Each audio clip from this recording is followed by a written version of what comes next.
गाँव में अभी भी जो है सवाल उठ रहे हैं कि सरकार एनडीए की गिर सकती है। दूसरी तरफ राहुल गांधी का एक बयान बड़ा वायरल हो रहा है कि सांसद जो है बीजेपी के सांसद उनके संपर्क में हैं, और चाहे नीतीश कुमार हो चाहे चंद्रबाबू नायडू हो, लोग स्पीकर पद को लेकर जो है आपस में भिड़े हुए थे बीजेपी से। तो अब क्या होगा?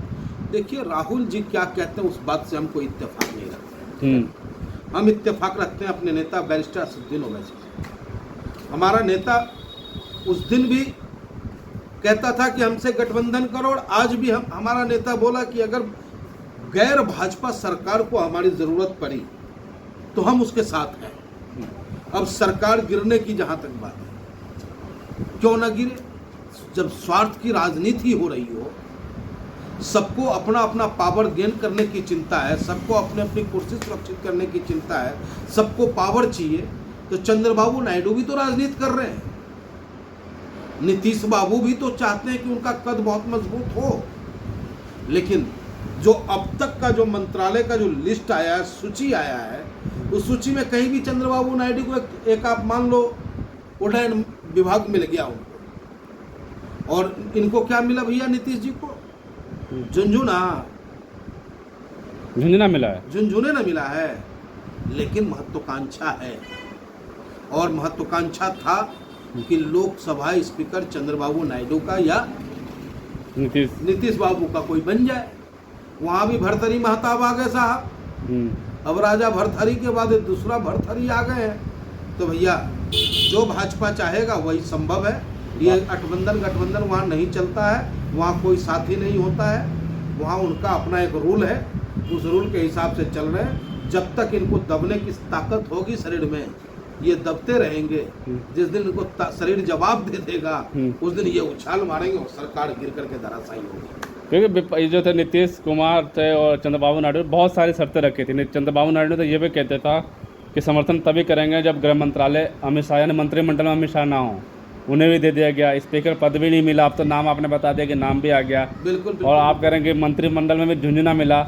तो क्या लगता है बीजेपी ने शर्तें मानी नहीं, अपना जो काम था वही उसी पे किया? यही तो जाके सुई घूम रही है कि खेला अभी बाकी है। अच्छा, बाकी है अभी खेला अभी बाकी है। आगे आगे देखिए होता है क्या।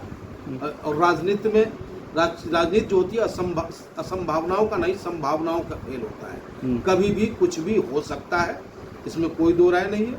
और हम उम्मीद करेंगे कि जो भी सांसद हैं, देश हित में, लोकतंत्र के हित में, भाईचारा और एकता के हित में, जब उनका जी करे, ऑल इंडिया मजलिस-ए-इत्तेहाद मुस्लिमीन उनके साथ। क्या लगाया जा रहा है कि सरकार गिरेगी? देखिए, हम नहीं चाहते कि सरकार, हम गिराने वाले हैं ना हम बचाने वाले हैं। हाँ, हम पक्के और सच्चे विरोधी हैं उस विचारधारा के, जो जिस विचारधारा के ये लोग नीतीश बाबू या चंद्रबाबू नायडू या एबीसीडी जितनी भी पार्टियां उनको समर्थन कर रही हैं, उसके हम विरोधी हैं। और चाहे नीतीश बाबू हो, वो कांग्रेस में भी रहे हैं, भाजपा में भी रहे। चंद्रबाबू नायडू कांग्रेस में भी रहे, भाजपा में भी रहे।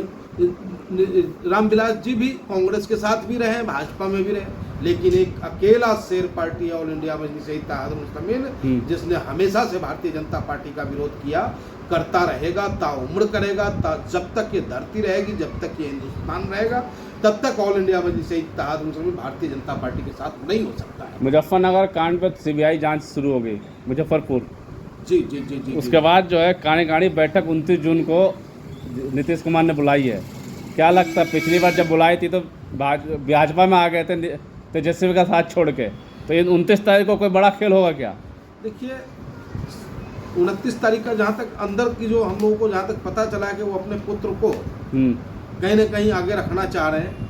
उत्तराधिकारी कौन हो उनकी पार्टी का, तो उनका बेटा जो है अब चाह रहे होंगे। जबकि यही वो समाजवादी लोग हैं जो समाजवादी सोच की बात करते हैं, चाहे वो लालू जी हो, नीतीश जी हो, माननीय श्रद्धेय परम श्रद्धेय वो हमारे नेताजी मुलायम सिंह यादव जी अब नहीं रहे। इन सब की सोच एक ही थी ना कि समाजवाद का परिकल्पना लेकर के राजनीति करने चले थे। लेकिन जैसे जैसे इनकी ताकत बढ़ी, परिवारवाद की ओर अग्रसर हो गए। तो ये लोग परिवार की सोच रखने वाले लोग हैं। इनसे आप देश और समाज की सोच मत रखो साहब। मैं सोशल मीडिया के माध्यम से तमाम साथियों से कहना चाहता हूँ कि मेरे भाई, झांसे में मत आओ, अच्छे और सच्चे नेता का चुनाव करो। नेता को सिर्फ गाली दे करके आप तीसरी नहीं कर सकते हो। ये आपकी भी जिम्मेदारी बनती है कि देश हित में, समाज हित में, भाईचारा हित में कौन नेता काम कर सकता है और कौन अपने परिवार के हित में काम कर सकता है। और जब आप एनालिसिस करेंगे तो आपको लगेगा कि वाकई एक पार्टी है जो 75 साल पुरानी है लेकिन उसका कद नहीं बढ़ पाया। नहीं बढ़ पाने का सिर्फ रीजन यही है कि हमारी पार्टी स्वार्थ की राजनीति नहीं करती है, वो समाज की राजनीति करती है और वो पार्टी ऑल इंडिया में सही था। तो 29 तारीख को खेल होगा, गिरेगा की सरकार क्या? क्योंकि सीबीआई जांच पे घबरा गए हैं। कुछ भी हो सकता है, हाँ, कुछ भी हो सकता है। मैंने कहा 29 तारीख जो है एक नया इतिहास रचने जा रहा है, परिवारवाद की ओर अग्रसर होने जा रहा है।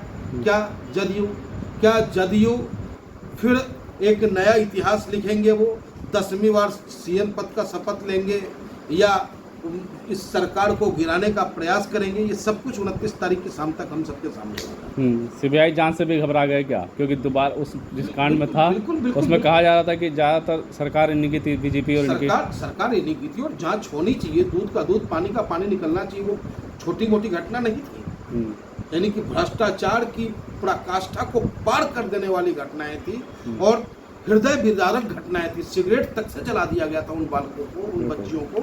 बताइए कितनी गली बुरी घटना थी वो। और अब तक अगर जांच नहीं हुआ है तो भी मैं समझता हूं कि सरकार का दबाव था और अब जांच शुरू हुआ है तो न्याय होगा। चलिए।